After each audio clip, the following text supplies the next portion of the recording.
Everybody asking how we doing, say we good. Don't need no one to tell me how to live just like they would. It ain't their business but they in it, I don't know why. Revolved around my life after I found another.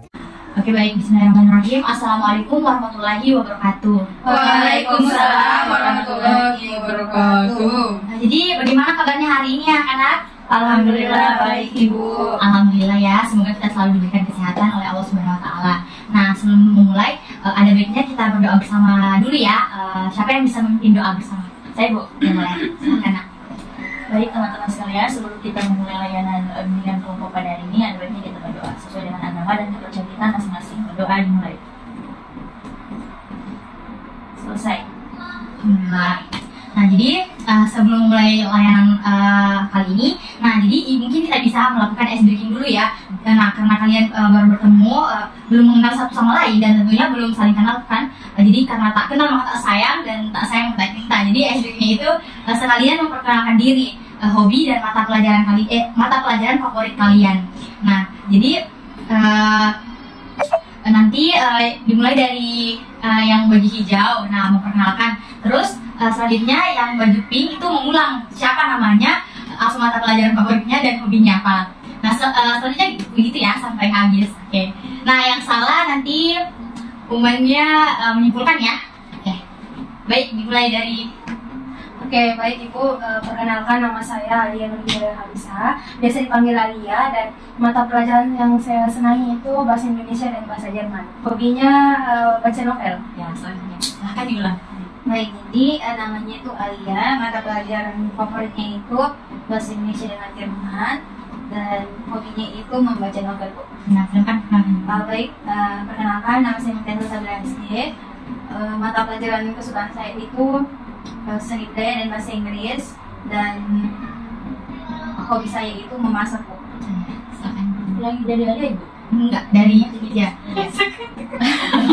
Jadi capek. Tadi saya perkenalkan namanya Mutiara. Mata pelajaran favoritnya seni budaya dan bahasa Inggris, dan hobinya memasak. Ya, buat perkenalan diri. Ibu, perkenalkan nama saya Nurul Aziza. Mata favorit saya itu sosiologi dan bahasa Inggris, dan hobi saya itu menyanyi. Alhamdulillah. Namanya Nurul Aziza, mata pelajaran favoritnya sosiologi dan bahasa Inggris, kemudian hobinya menyanyi.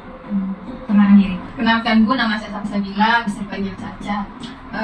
Mata pelajaran yang paling saya suka itu seni budaya. Hobi saya nonton foto. Oke, baik. Silakan Alia mengulang. Namanya Salsabila, nama panggilannya Ica, dan mata pelajaran kesukaannya sosiologi. Salah ya. Oke, bagus sih. Alia ini kan fokus ya. Ica. Oke, berarti Alia nanti menyimpulkan ya hasil dari layanan kita hari ini. Oke, lucu ya. Oke, baik. Jadi ada ice breaking selanjutnya. Nah, itu melatih gimana ya, kefokusan kalian juga sih. Oke, jadi nah ice breaking yang kedua itu cluenya bumi itu bulat. Nah, bumi itu bulat, perhatikan. Oke, jadi pertanyaannya yaitu 10 tambah 2, ada yang bisa? Saya, Ya berapa? 1. Ya betul. Coba lagi satu kali. Bumi itu bulat. 8 tambah 8. Saya. Oke, jadi kita Oke. Akan lagi ya. 4. Ya betul. Lagi. Oke. Perhatikan dulu, bumi itu bulat. Nah, 8 ditambah 9. 3. Betul. Yang belum tahu ketiktaannya. Oke, belum tahu. Nanti kayaknya disuruh menyimpulkan juga ya. Bisa nggak? Kita ulang satu kali lagi ya. Dulunya bumi itu bulat. Bumi itu bulat. Iya, bumi itu bulat. Nah, 9 ditambah 10. Di antara kalian berdua ada yang bisa? Gede. Gak bisa ya? Gak bisa. Berarti kalian berdua menyimpulkan juga. Jadi totalnya ada 3 orang ya, Dokter yang akan menyimpulkan hasil layanan kita. Ada Nalia, Mutia, dan Ica. Nah, Caca. Oke, jadi lanjut. Nah, jadi terima kasih anak-anak karena sudah meluangkan waktunya untuk datang ke sini untuk melakukan bimbingan kelompok bersama Ibu. Jadi sebelum kita masuk kepada materi layanan, apakah di antara kalian ada yang mengetahui apa sih itu bimbingan kelompok? Atau ada yang pernah dengar? Silakan Anda. Menurut saya itu bimbingan kelompok itu layanan BK yang dilaksanakan secara berkelompok minimal beberapa orang dan tidak banyak. Betul sekali ya Anda. Nah, jadi Ibu akan menjelaskan juga itu apa sih bimbingan kelompok. Nah, jadi bimbingan kelompok itu ialah yang dilakukan untuk membantu seseorang individu untuk menyelesaikan masalahnya yang masalah kesulitan pada diri seorang konseli atau pada kalian semua ini. Untuk pencegahan masalah guna memperoleh informasi dan membantu konseli dalam menyusun rencana atau mengambil keputusan yang tepat. Nah, apakah dapat dimengerti anak? Iya. Baik, jadi selanjutnya di sini tuh kita menekankan ada dua asas kerahasiaan dan asas kesukarelaan. Nah, yang pertama itu asas kesukarelaan. Nah, jadi asas kesukarelaan ini menegaskan perlunya izin sukarela sebelum informasi pribadi dapat diungkapkan atau digunakan oleh pihak lain. Jadi, apakah anak-anak sekalian sukarela untuk datang ke sini? Sukarela. Ya. Nah, jadi selanjutnya asas kerahasiaan. Nah, asas kerahasiaan ini menekankan pentingnya menjaga kerahasiaan informasi pribadi dan tidak mengungkapkannya tanpa izin seseorang. Nah, seseorang yang kalian ini semuanya.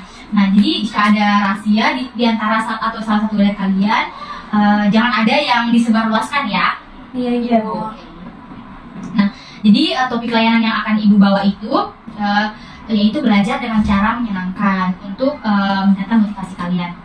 Nah, jadi materi layanan belajar dengan cara menyenangkan ini merupakan pendekatan yang bertujuan untuk meningkatkan motivasi belajar siswa melalui penggunaan metode-metode yang menarik dan bermain. Dengan menyajikan materi ini, pembelajaran secara interaktif, kreatif, dan menghibur. Tujuan dari materi layanan bimbingan dan konseling ini adalah untuk menciptakan lingkungan pembelajaran yang menyenangkan serta membangkitkan minat dan semangat belajar siswa, dan kalian diharapkan untuk saling bertukar pikiran dalam proses bimbingan kelompok ini. Nah, jadi sebelum kita memulai kegiatan ini, kita sepakati dulu ya waktunya. Jadi waktunya itu 45 menit. Apakah kalian sepakat? Sepakat, Ibu. Oke, baik. Jadi, jika kegiatan lebih dari 45 menit, diharapkan atau dipersilakan anak-anak sekalian untuk mengingatkan Ibu ya. Iya, Ibu.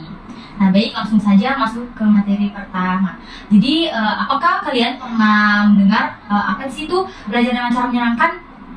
Saya boleh. Silahkan, Ica. Mungkin ya belajar yang tidak membosankan, tidak monoton hanya membaca dan menjelaskan materi saja. Mungkin ada metode yang seperti bermain atau role play. Iya, Begitu, Bu. betul. Apakah ada yang lain? Ingin berpendapat yang lain? Ada ya? Oke. Mungkin masih awal-awal ya? Iya, nggak apa-apa. Nah, jadi Ibu ingin mengulang, jadi belajar dengan cara menyenangkan itu dalam pandangan psikologi itu merupakan suatu proses perubahan, yaitu perubahan tingkah laku sebagai hasil dari interaksi dengan lingkungannya dalam memenuhi kebutuhan hidup. Nah, belajar itu merupakan suatu proses yang pasti dan tentu setiap individu mengalaminya, sehingga membuat perubahan dalam pengetahuan, pemahaman, keterampilan, nilai, dan sikap. Jadi belajar juga itu merupakan proses memperoleh pengetahuan dan teknik, sikap, dan nilai melalui instruksi dan pengalaman. Nah, selanjutnya ada 5 manfaat nyata dari bermain. Tetapi sebelum Ibu menyebutkannya, Ibu ingin bertanya kepada kalian, apakah kalian bisa nggak sebutkan beberapa manfaat yang kalian ketahui atau kalian pernah melakukannya, manfaat dari bermain agar ya belajar menjadi lebih menyenangkan. Oke, jadi mungkin manfaatnya itu bisa kita lebih mudah untuk memahami materi, karena kan kita menulis sebuah kegiatan atau bermain begitu, Bu, bisa menambah semangat dari kita mempelajari sebuah materi, Bu, seperti itu. Baik, apakah ada yang lain lagi? Oh, nggak ada ya? Oh ya, silakan. Menurut saya manfaatnya itu, Bu, membuat kita itu tenang atau santai dalam mengerjakan tugas. Kayak misalnya mendengarkan musik, itu bisa membuat kita pikirannya itu rileks. Baik, sama saya jawabannya. Nah, baik, jadi bulan ya. Jadi ada pun beberapa manfaat nyata dari bermain, yaitu manfaat motorik, afektif, kognitif, spiritual, dan keseimbangan. Jadi manfaat motorik itu manfaat yang berhubungan dengan nilai-nilai positif lainnya yang terjadi pada fisik atau jasmania. Jadi biasanya hal ini berhubungan dengan unsur-unsur kesehatan, keterampilan, ketangkasan, maupun kemampuan fisik tertentu. Manfaat afeksi yaitu manfaat mainan yang berhubungan dengan psikologis anak. Nah, unsur-unsur yang mencakup dalam kelompok ini antara lain nalur atau insting, perasaan, emosi, sifat, karakter, ataupun watak. nah maupun kepribadian seseorang. Jadi manfaat kognitif adalah manfaat mainan untuk perkembangan kecerdasan anak. Nah biasanya ini berhubungan dengan kemampuan imajinasi, pembentukan nalar, logika maupun pengetahuan sistematis. Nah untuk sampai sini dulu, apakah kalian sudah paham? Iya, Ibu, paham. Ya bagus. Nah jadi kita berlanjut ke topik selanjutnya, yaitu ciri-ciri suasana belajar yang menyenangkan. Nah, jadi Ibu ingin bertanya lagi ke kalian, apa sih itu ciri-ciri atau suasana yang menyenangkan? Apakah ada yang bisa jawab atau berpendapat? Ciri-ciri suasana yang menyenangkan. Biasanya orang tidak diam saja, banyak berpendapat. Kalau mereka nyaman berpendapat, tidak ragu. Kan begitu Bu suasananya. Oke, silakan aja. Ciri-cirinya itu dia ada cara untuk belajar yang lebih mudah, Ya, betul. ada metodenya, itu menurut saya. Ya baik. Nah jadi lanjut ya. Jadi ciri-ciri belajar yang menyenangkan itu ada beberapa ya. Yang pertama yaitu menciptakan lingkungan tanpa stres ataupun kalian ini relax untuk melakukan pembelajaran atau enjoy gitu. Ya. Yang kedua, materi yang diberikan itu relevan dengan tingkat perkembangan seorang anak. Nah, yang ketiga ada pun belajar secara emosional. Nah, seperti adanya humor dan lingkungan dan dukungan semangat kepada lingkungan sekitar kita. Nah, dan yang keempat itu melibatkan semua indera dan otak kiri atau analitis maupun kanan sosial. Yang terakhir ada pun menantang peserta didik dan mengekspresikan apa yang sedang dipelajari.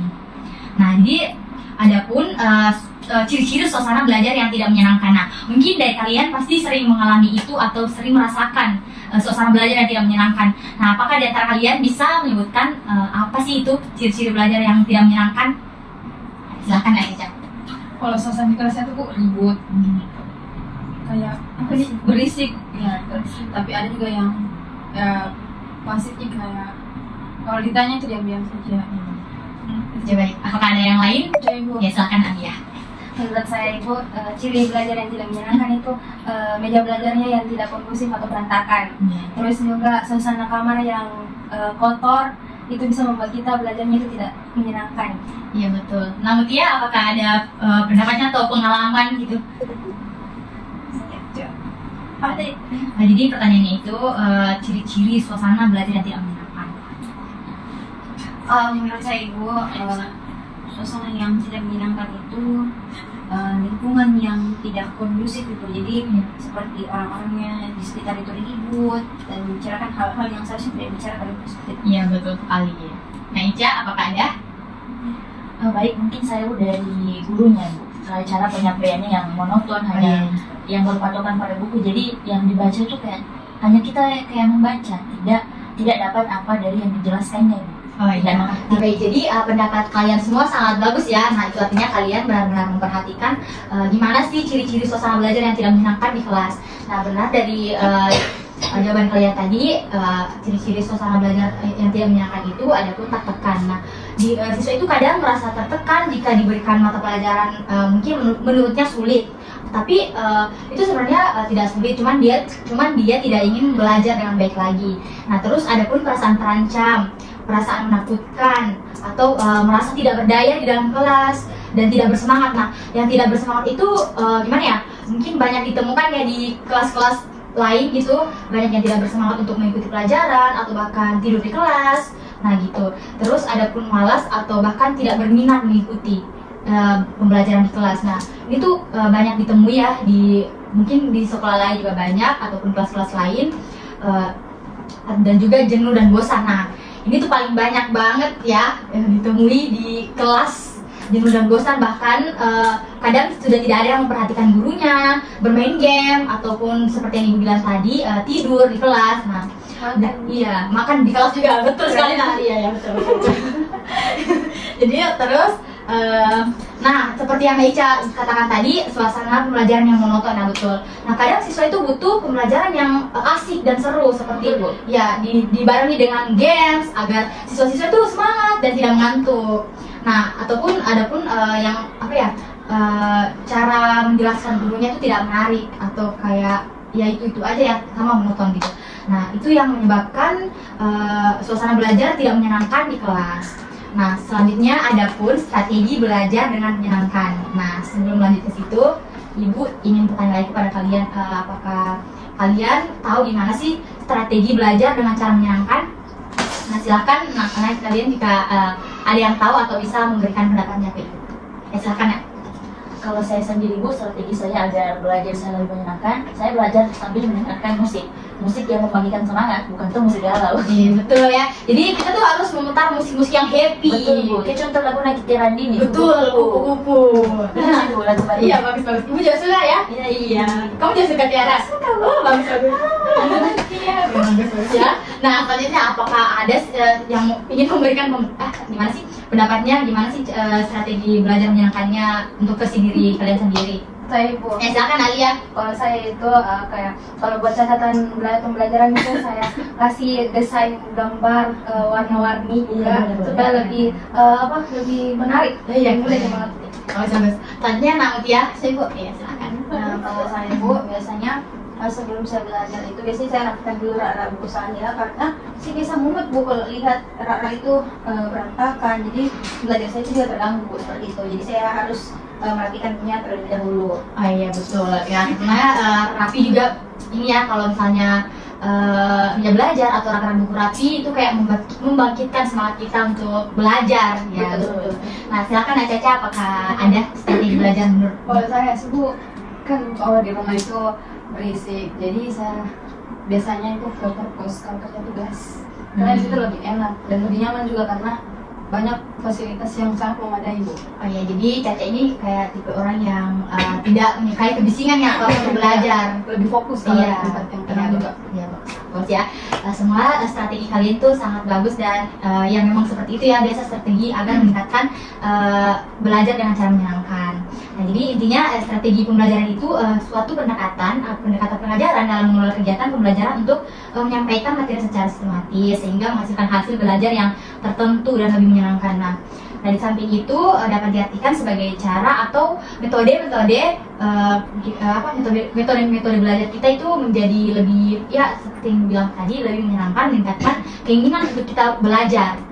Nah, selanjutnya ada pun faktor-faktor yang dapat atau yang perlu diperhatikan dalam menjalankan strategi pembelajaran yang menyenangkan. Nah, jadi mungkin Ibu langsung menjelaskan ya. Jadi mungkin ada pun beberapa faktor-faktor yang perlu diperhatikan ya dalam menjalankan strategi pembelajaran yang menyenangkan. Nah, yang pertama itu memahami sifat anak. Nah, kan ini sifat anak pasti tentunya beda-beda. Nah, seorang guru atau seorang intinya ya guru benar. Jadi penting bagi pendidik untuk memahami sifat unik bagi setiap anak, karena ini tuh akan menciptakan suasana pembelajaran yang menyenangkan. Nah, contohnya itu seperti seorang guru harus mengatasi perbedaan sifat anak yang pemalu, pemberani, atau mudah bosan di kelas. Nah, adapun mengenal anak secara perorangan. Nah, jadi mengenal siswa secara personal itu dapat memperkuat hubungan antara guru dan siswa, menciptakan suasana yang menyenangkan. Jadi siswa itu akan lebih terbuka terhadap guru dan lebih menerima materi pembelajaran. Nah, yang ketiga itu memanfaatkan perilaku anak dan perorganisasian belajar. Nah, jadi anak ini secara alami bermain, berpasangan atau berkelompok yang dapat dimanfaatkan dalam pengorganisasiannya.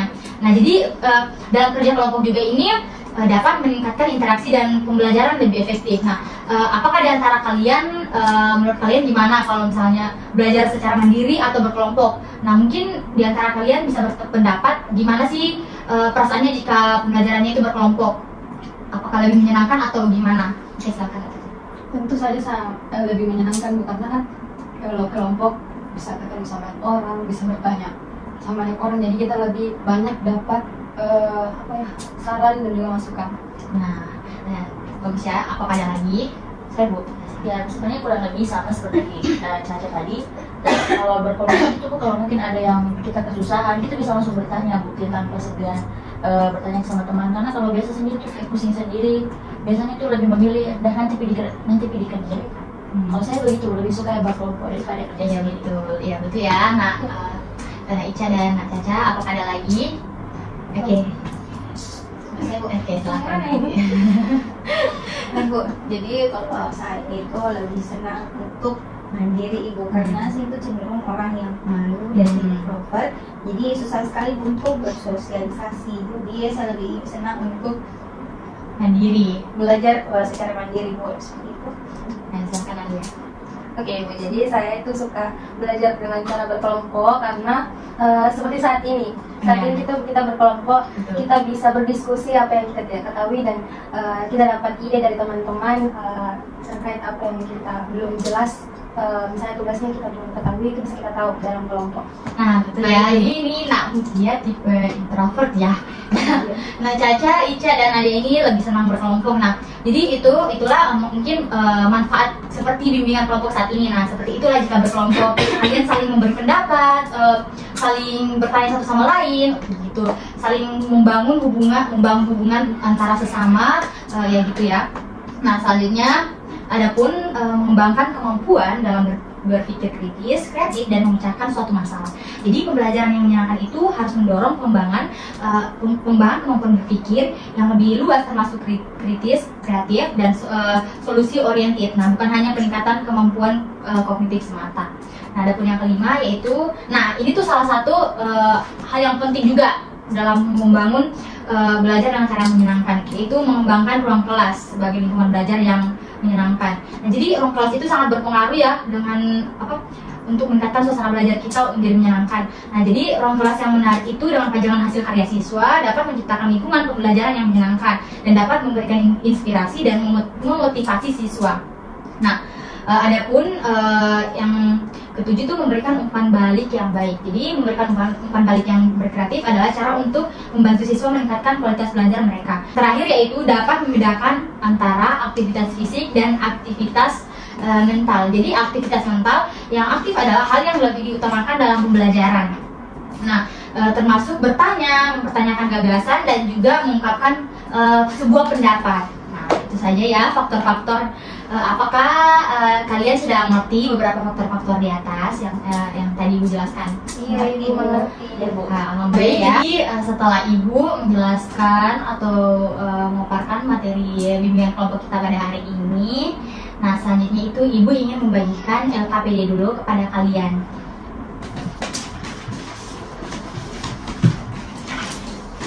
Nah, baik, jadi ini silakan dikerja ya Nak. Baik, jadi Ibu kasih blok. Sudah Ibu. Oke, malah sangat pakai. Kasih ya Nak. Nah, jadi Ibu simpan ya. Nah, selanjutnya yaitu, nah tadi kan ada beberapa yang dapat hukuman untuk menyimpulkan hasil dari ini, dari apa? Secara keseluruhan mengenai materi bimbingan kelompok yang telah Ibu sampaikan tadi. Nah, jadi yang pertama kan anak-anak Nak Alia, Nak Mutia, dan Nak Ica. Nah, jadi yang pertama siapa nih yang ingin duluan?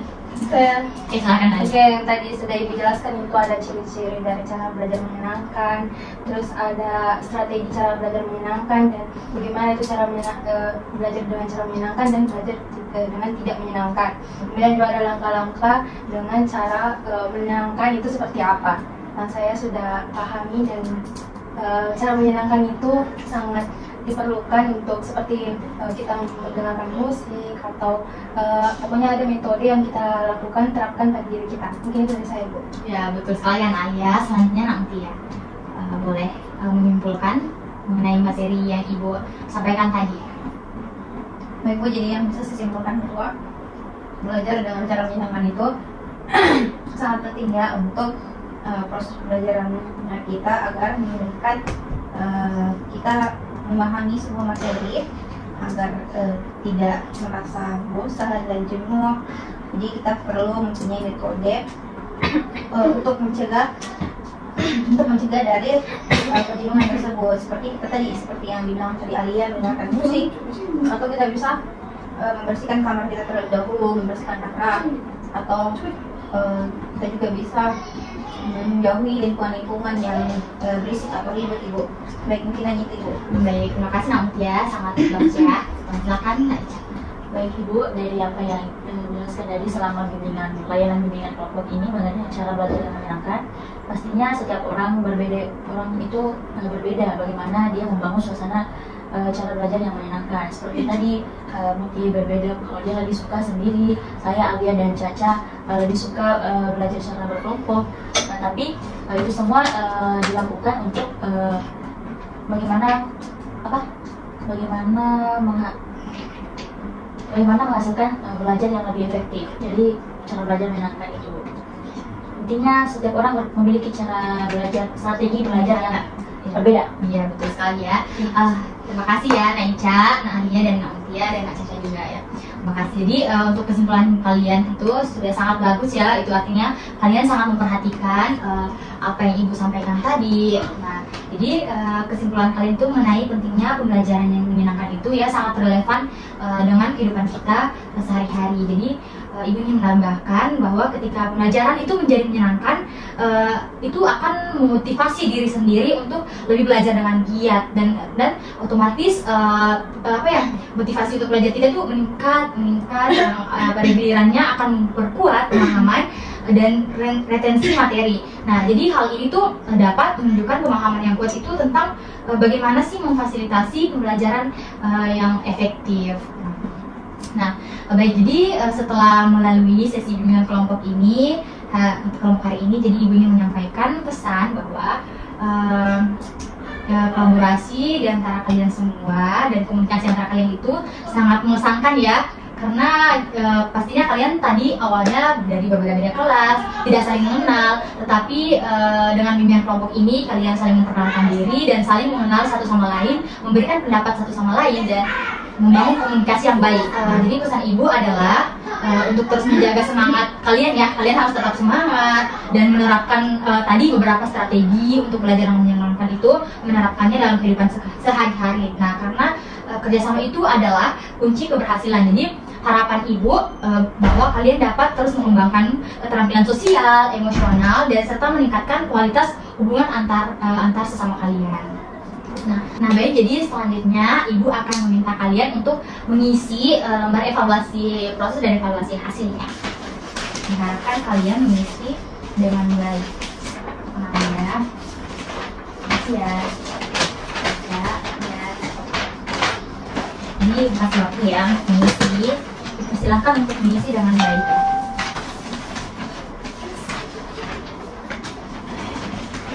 Oke, Masya Allah. Banget ya, terima kasih. Ya, terima kasih ya, Nah, baik, jadi sebelum menutup, jadi ibu ingin memberitahu jika mungkin ada kekurangan dari bimbingan kelompok ini dan kalian masih banyak pertanyaan yang ingin ditanyakan, mungkin kalian bisa datang kembali dan kita mengatur waktu atau jadwal kembali ya antara baiknya. Dan jadi mungkin ya yang ibu bilang tadi mungkin atau masih ada yang menjanggal di pikiran kalian yang ingin ditanyakan kembali atau ada kekurangan ibu gimana, nanti kalian boleh kembali ke ruangan ini mencari ibu dan kita dapat mengatur jadwal kembali nanti di hari apa atau jam berapa jam. Oke, baik itu saja. Nah, jadi sebelum ibu menutup layanan bimbingan kelompok ini, mungkin siapa yang ingin memimpin doa kepada yang silakan. Baik, jadi sebelum kita menutup layanan bimbingan kelompok kita pada hari ini, agar nantinya apa yang kita peroleh dapat bermanfaat, itu mari kita berdoa menurut keyakinan kita masing-masing. Berdoa dimulai. Berdoa selesai. Alhamdulillah. Baik, jadi ibu akhiri ya. Wassalamualaikum warahmatullahi wabarakatuh. Waalaikumsalam warahmatullahi wabarakatuh. Semangat ya.